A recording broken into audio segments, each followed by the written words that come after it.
Group 1 అంశంపై high court division బెంచ్ను TGPSC ఆశ్రయించింది. సింగిల్ బెంచ్ తీర్పును డివిజన్ బెంచ్లో సవాల్ చేసింది.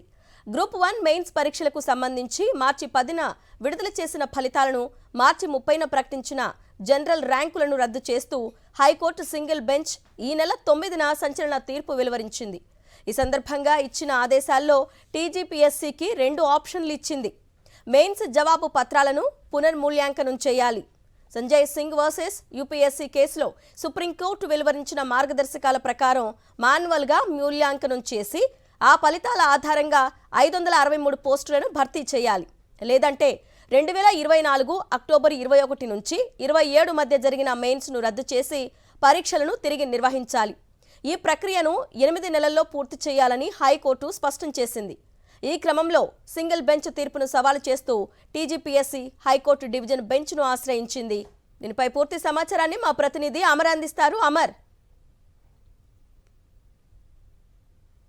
హైకోర్టు సింగిల్ బెంచ్ ఇచ్చినటువంటి తీర్పును టీజీపీఎస్సీ అప్పీల్కి వెళ్ళింది.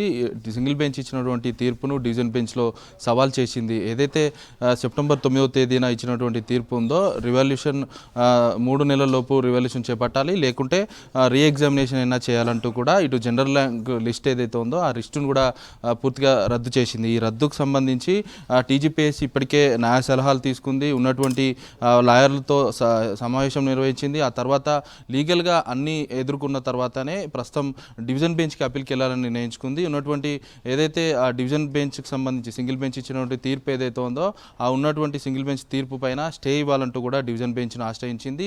ఇది ప్రస్తుతం లిస్టింగ్లో ఉంది. లిస్టింగ్ అయిన తర్వాత విచారణకు రానుంది. ముఖ్యంగా ఇప్పటికే గ్రూప్ 1 ఎంపికైన అభ్యర్థులంతా కూడా ఆ తీవ్ర ఆవేదన వ్యక్తం చేస్తున్నారు. తెలంగాణ హైకోర్టు ఇచ్చినటువంటి తీర్పు పట్ల తీవ్ర కన్నీరుగా మున్నీరుగా తలపిస్తున్నటువంటి పరిస్థితి ఉంది. నిన్న సోమాజిగూడ ప్రెస్ క్లబ్లో కూడా గ్రూప్ 1 మెయిన్స్ సెలెక్ట్ అయిన అభ్యర్థులంతా కూడా తీవ్ర ఆవేదనకు లోనైన పరిస్థితులు అయితే ఉన్నాయి. ఒకవైపు గ్రూప్ 1 సెలెక్ట్ కాని అభ్యర్థులు ఆవేదన చెందుతుంటే ఇటు సెలెక్ట్ అయిన అభ్యర్థులు కూడా ప్రస్తుతం ఆందోళన చెందుతున్న పరిస్థితి నెలకొంది. ముఖ్యంగా విద్యార్థులు ఒకవైపు సెలెక్ట్ కాని విద్యార్థులంతా కూడా రివాల్యూషన్ లేదా రీఎగ్జామినేషన్ నిర్వహించాలని ఒకవైపు విద్యార్థులు కోరుతున్నారు. సెలెక్ట్ అయిన అభ్యర్థులు మాత్రం ఉన్నటువంటి సెలక్షన్ లిస్టు ప్రాసెస్గానే మాకు ఆర్డర్స్, ఉద్యోగాలకు సంబంధించి ఆర్డర్స్ ఇవ్వాలంటూ కూడా వాళ్ళు కోరుతున్నారు. ప్రస్తుతం డివిజన్ బెంచ్కి అప్పీల్కి వెళ్ళింది కాబట్టి టీజీపీఎస్సీ అప్పీల్కి వెళ్ళడంతో ఇటు డివిజన్ బెంచ్ ఎలాంటి నిర్ణయం తీసుకుంటుంది, ఎప్పుడు విచారణ జరుగుతుంది అనేది ఒకవైపు ఉత్కంఠ కొనసాగుతుంది.